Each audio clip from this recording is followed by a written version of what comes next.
Saddling up a runner at Royal Ascot has been a holy grail for Australasian trainers in the past 2 decades.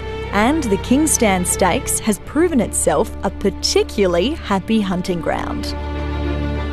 5 of the last 20 runnings of the 5 furlong dash have been taken out by horses trained by Aussies. Or adopted Aussies. But what isn't as well known is that we were a photo finish away from having 6. They've only got a furlong to go. Medician Man has the lead to Muthmia. Between them, Gold Dream, Soul Power finishing off well the far side, the white and red. But as they race up towards the line, nearest to us, Pearl Secret flying. It's Medician Man and Gold Dream who hit the line together. First, number 2. Gold Dream has won. Gold Dream has won the King's Stand for Robert Cowell and Martin Harley. Heartbreaking. He was a 1 in a million, that horse. He took us all over the world. The King's Stand was the one that, you never know if we were that inch further. I mightn't be standing here. It could be very different how things panned out. I know Robert Cowell won that race, and he sort of went skyrocketed from that point. And no regrets. Disappointment, of course. I found it hard to. In fact, I don't think I watched the race for a good couple of years afterwards. So. Yeah, it's one of those sliding doors moments. I went there and thought that dressing up in top hat and tails was all a lot of bollocks, but it is special. If you embrace that, the breakfast in the car park, we arrive there early, and the build up to it, and the horses get aimed for it. If you can get a runner at Royal Ascot, it's a massive thing. And I think for me also, there was a lot of Aussies that used to be over there. So we caught up with friends, and there was I remember standing on the winning post and watching Black Caviar win probably directly opposite where Peter Moody was watching from. And those days as an Aussie are really special. It's a sensational meeting. So what makes someone decide, I'm going to change it all and go over to England? I was a little bit disillusioned with racing in Adelaide at the time. I probably started a bit young, if I'm really honest, and things happened fairly quickly at that time, and I don't think the horses was easy. I enjoyed the horses. I think the rest of it that came with it I probably didn't adapt to very well, or the business side of it. Probably dealing with large numbers of owners. I struggled as a young guy. We had a young family. Did a couple of other different things. Went back to uni for a short stint. I've had a couple of goes there, but then it just came up that an offer in England to a guy who had sort of similar ideas to what I'm a bit of a nutty scientist when it comes to training the horses. I sort of can't sit still. So we jumped on a plane. I think we made the decision to go to England in 48 hours. So it was pretty quick, and had a fantastic time. Greatest thing we ever did.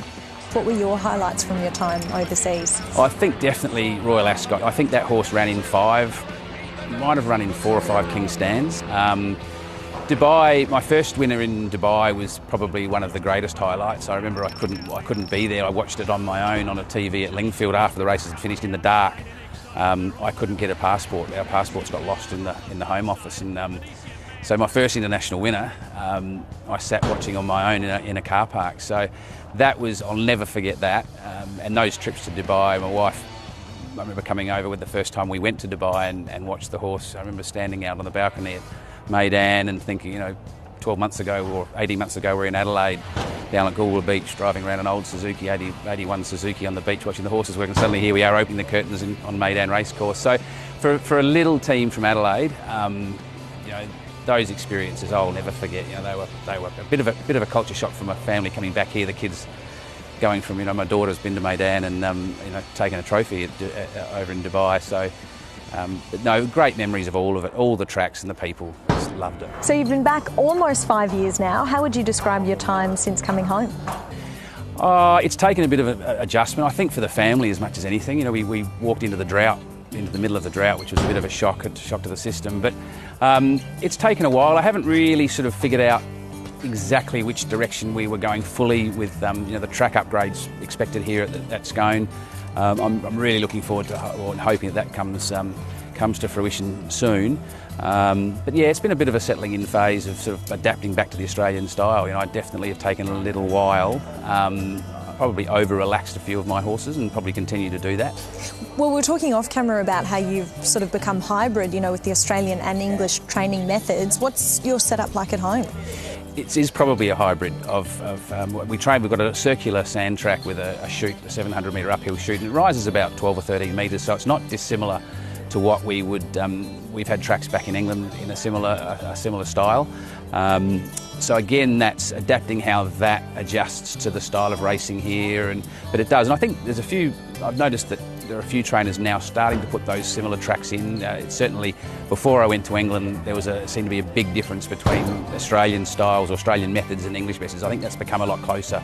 I think partly with a lot of the Europeans that come over, and I think a lot of staff that come over. There's a lot of assistant trainers and foremans and people who've had experience all over the world. We're certainly being invaded by the English, it seems. Yeah, for sure.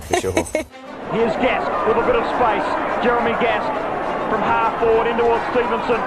Now, racing's not the only sport that you've excelled in. Tell us more about your footy career. So when I say footy, I do mean AFL.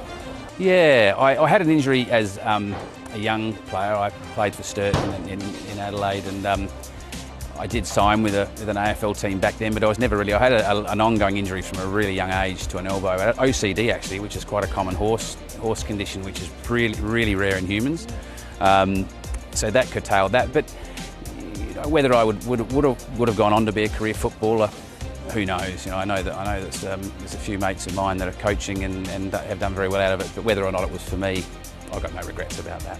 Now, there's a real crossover though between AFL and racing now, particularly with some other trainers who've made the switch over. Is there anything you can take from your time on the field, or in terms of training, recovery? I guess racehorses are professional athletes, as you were. Yeah, I think definitely my love of science in training horses has come from the football days. I think in my days of playing football at senior level were when the Institute of Sports started to come around, and we went from perhaps training as a group to starting to be individually trained. And I guess it was we weren't all wearing heart rate monitors and GPSs so much then. It's not that long ago, by the way. But certainly with the horses, I've got a real passion for that side of it. And it doesn't always work in your favour. Sometimes I think I overthink things and perhaps look too much into that. It's a blend and a balance, but I'll always be like that. I'm always looking for some way of doing something a bit different. Well, you've achieved so much in racing already. What are your goals now? Well, I think the elusive Group 1 would be a dream. I trained primarily on Michael Abdalla's farm and trained primarily for him, trained for a few mates, and I think if I can get that elusive Group 1 for him, I trained for him in Adelaide before I went to England as well, so that would be a dream. I think that's the one thing that I know that I'm not the only trainer that's got that to try and tick off, but we're getting closer. But I'm not sure I've got the horse there at the moment, but you never know. But that would be the dream. I'd love to take a horse back to Ascot too.